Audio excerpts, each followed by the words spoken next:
مولوي نقیب احمد دیوبندي په بوستان کې لیکلي دي چې یو کس د هوس څښتن چې له یو هلک سره یې ډېره زیاته مینه وه، د هلک د بې وفایۍ له امله چې دی پرېښوده او اړیکې له نورو سره ټینګې کړې، نو دغه شخص ډېر سخت ناروغ شو، تر دې چې د مرګ تر خولې ځان ورساوه.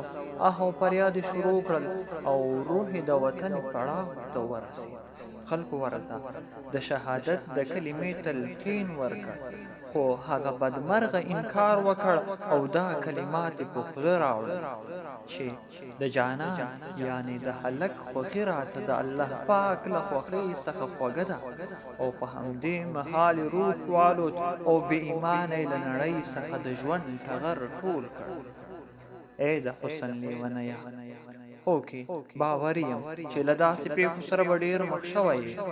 زموږ په ټولنه کې هم دغه بدبختي ډېره تېره شوې ده.